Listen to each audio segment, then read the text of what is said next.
Hey everybody, this is your Right Geek here with another video. Today I'm going to do another video similar to one I did a few videos back where I compare and contrast a modern day Iron Man comic with an older randomly generated comic. Unfortunately, I don't have either comic in Dead Tree, so we are going to be looking at my Samsung. Hopefully that's not too annoying. So, first of all, I want to say, that I am a dummy. When I read the first issue of Iron Man 2020, I did not pick up that Mark 1 was in fact AI Tony. I guess I can blame that on the brain fog caused by the disease I have. So anyway, in this issue, Iron Man does not appear. It says Iron Man, but there is no Iron Man in this comic. Otto Stark is not Iron Man. First of all, he only exists because of the most pointless plot of the last decade. That would be the secret origin of Tony Stark. And that was one of those dumb, big brain moves.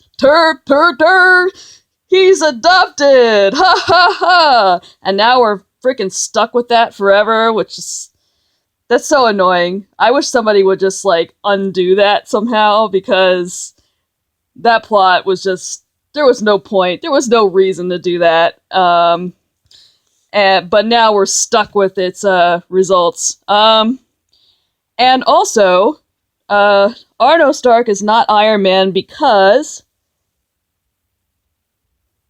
Let me see if I can get the right page here. He's evil?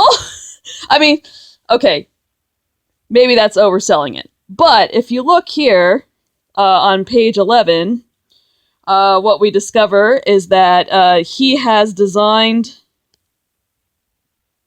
a program that basically mind controls Jocasta, essentially. And she's sapient, so that's not cool. That's like a telepath going into somebody's mind and forcing them to do things that they don't want to do. This is basically robbing Jocasta of her free will. And that's not cool. And, Arno justifies this by saying, well, we have to prepare for the extinction event that I know is coming. And the only way that we can possibly prepare for this event is if all humans and AIs work together under me. And I'm like, seriously? Okay, so there's an extinction event coming, supposedly, but world domination? Really? But, so Arno Stark is not Iron Man, and AI Tony is not Iron Man either. Because apparently AI Tony is sanctioning terror tactics against human beings. Let's turn to the right page here. So we have, on page 6, the robot rebels have invaded this car factory, and they are rescuing these crash dummies that are apparently sapient because they are able to feel fear. Which, by the way, that's a really dumb idea. I don't see why anyone would ever design a crash dummy that felt emotion. What would be the point of that? I can't think of any scientific reason why someone would do that. So that's just a really dumb concept, IMO. But you can see here that when the robots rescue the crash dummies, the next thing they do is they throw the car at the human beings. Because it's kind of like, monsters, you torture AI, sentient beings who can't refuse you. Just to measure their fear, measure your own.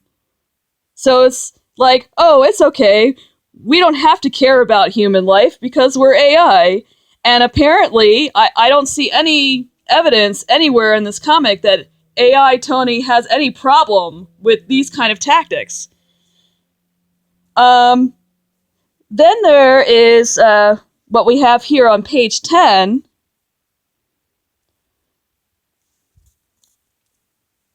We have all of Tony's old friends trying to get in touch with him. Janet Van Dyne, Bethany Cabe, Pepper, Rhodey, Riri, they're all trying to contact him, and he's like, and Machine Man asks him, "You're not thinking of responding, are you?" And he's like, "Why would I? I'm Mark 1. Those calls are for Tony Stark, and he's dead." But no, that does not wash for me, because this guy, even if he's not the real guy, still has the memories of all of these people. So why would he just up and abandon all of these people? And the only thing I can think is maybe he's thinking that he's ready to abandon humanity entirely because nobody in humanity is holding his murderer responsible. I mean, that's the only kind of justification that I can think of in my head. But still, it does not wash for me at all. So, I'm sorry, Dan Slott, but you're losing me here. You're losing me. You're gonna have to do something different, I think, in the next issue before I really get on board with what you're doing here. Let's pull out of this one, because now we're going to go to the comic that actually does contain Iron Man, that actually does feature Iron Man and is a true Iron Man comic. And that is the one that got selected by my random number generator. It was actually the second selection, because initially when I ran the random number generator, it came up with number 182, which is my absolute most favorite issue of Volume 1. It is a recognized classic in Iron Man canon, so that one's going to be pushed to its own separate video. And so I ran the number generator again, and I got number 257, so let's open up my Unlimited here. And we're going to open up 257 here, which, this one is not even close to the best issue of Volume 1. It's really kind of a meh issue overall. Basically, its concept is we have this Japanese robotics genius named Asano who builds his own battle suit and becomes Samurai Steel. And the reason why he does that is that he wants to get revenge for the Hiroshima bombing. He was actually a victim of that. Well, his parents were a victim of that bombing, and he ended up, because his mother was pregnant at the time, he ended up being deformed because of, let's wait for this to load. Yeah, when internet things won't load, when you're trying to do a video, it's a pain in the ass. I'm having a ya boy Zach moment here. Hold on. Let me see if I can open it up again.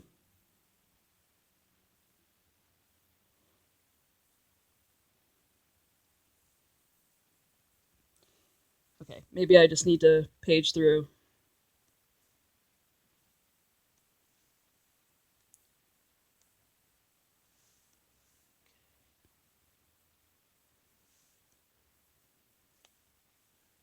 Yeah, so here he is. Here is Asano. He has been deformed because of the radiation from the Hiroshima bombing, and because Howard Stark was involved in the Manhattan Project, he wants to get back at the Stark family for their involvement in his disfigurement. That's kind of the whole plot line of this issue. And how does Tony Stark respond to this man's desire for revenge? How does the real Tony Stark respond to something like this? And the answer is... There we go. Now it's finally working. Okay. Page 8. How does he respond?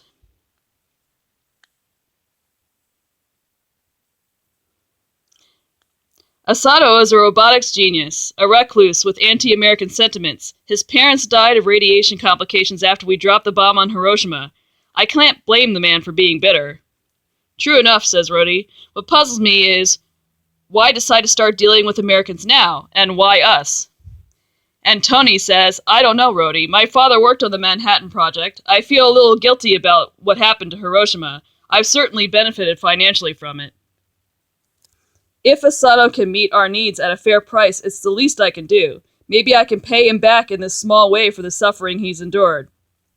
So, the real Tony Stark, when he is faced with the suffering of someone who was a victim of a project that his father was involved in, is to feel guilty for having benefited from that. What's more, when the fight with Asano begins, what does the real Tony Stark do? What is his concern? The first order of business is to get these people to safety. Quickly clear the area. I can't hold up this building forever. So he thinks, I gotta get people to safety before I really mix it up with this guy. And then we have this on page 17. In the middle of the fight, he knocks him out for a minute, and then he says, that should knock the wind out of his sails long enough for me to reason with him. So he's not just he's facing this enemy that he feels guilty about because of the situation that this person is in, and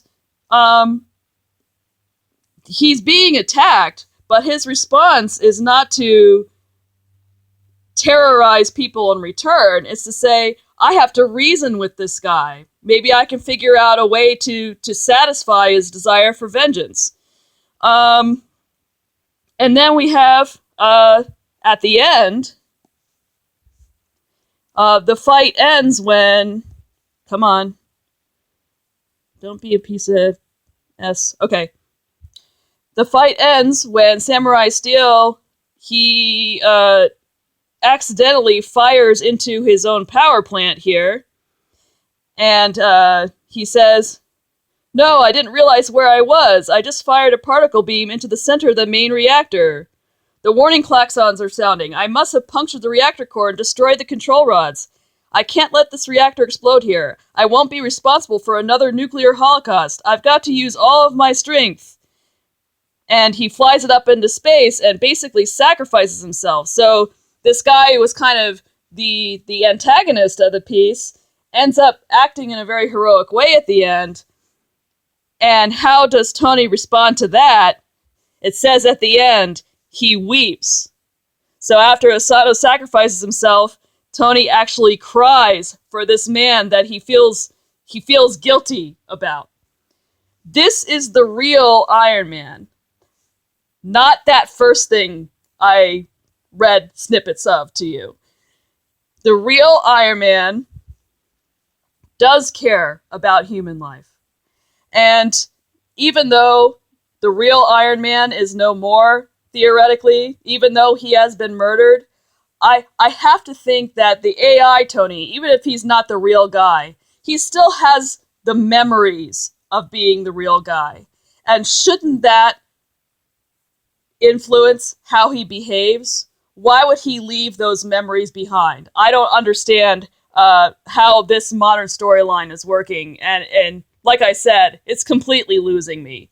This is the real Iron Man. The Iron Man who cries over people's suffering. Thank you for listening to this kind of awkward, let's look at my pad double review.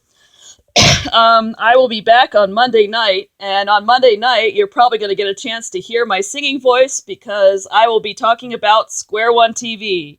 I hope to see you then.